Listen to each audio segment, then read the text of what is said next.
Language is a way of life. Language is identity.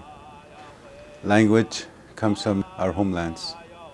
Language comes from the land, and without the land, who are we? Without the language, who are we? I think it's important to be able to acknowledge that the land and the language go together to make us who we are as Anishininiimowin, First Nations people.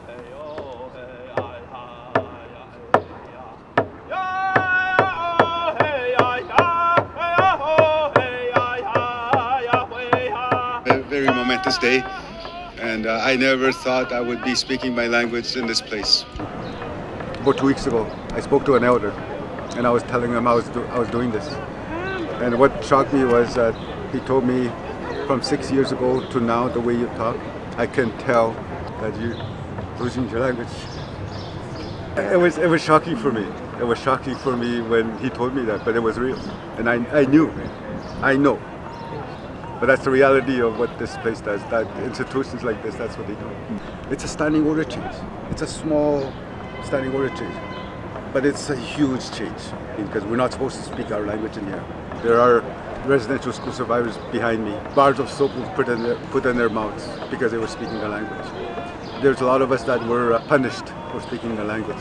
The keepers of the language, they're behind me as well. They're the reason why I still speak the language.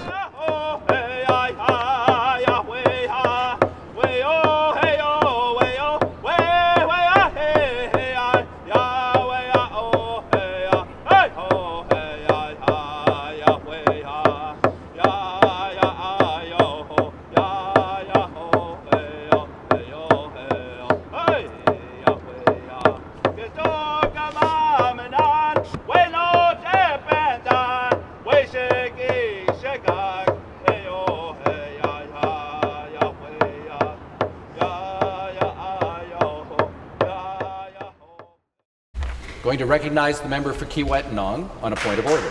Mr. Mamakwa is seeking the unanimous consent of the House to allow him to speak for 10 minutes regarding the historic significance of recognizing Indigenous languages in the legislature. Agreed? Agreed. Agreed. I recognize the member for Kiiwetinoong.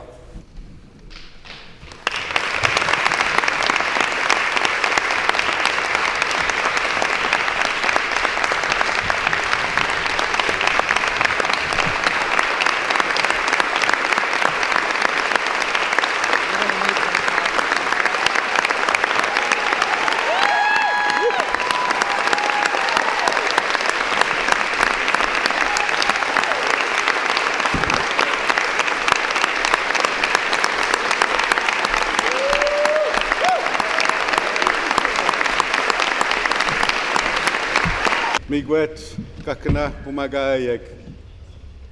Mawat nimenendan. Pagdiniguan. Jensinimian uma tuakaiganik. Ngwenake yamita mogo.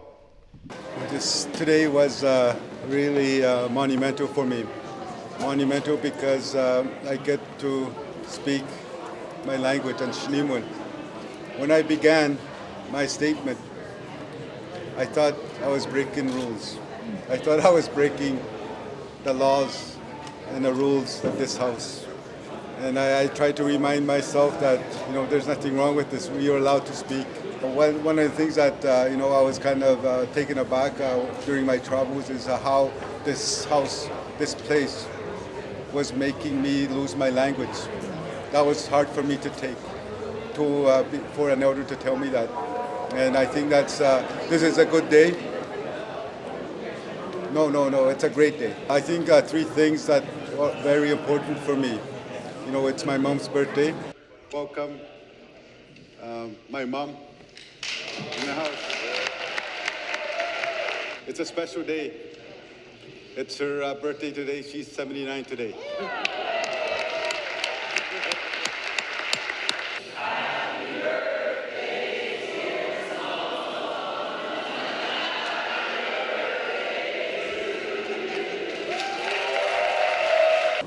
I get to speak my language in a house that's was never allowed. And then also the response on asking for that long-term care facility in Sol Mamakwa.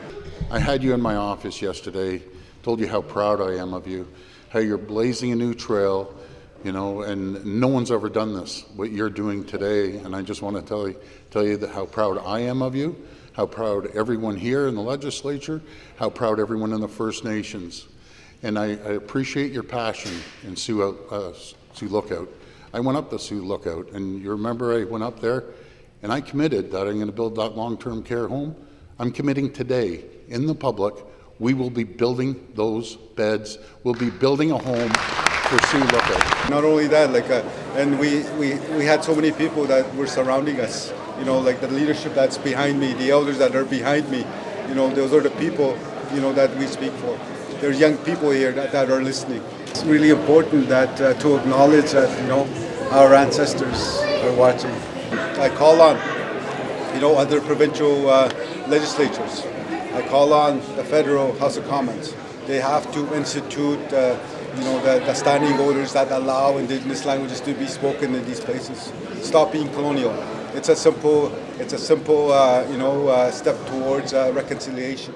When that's done, when that's done.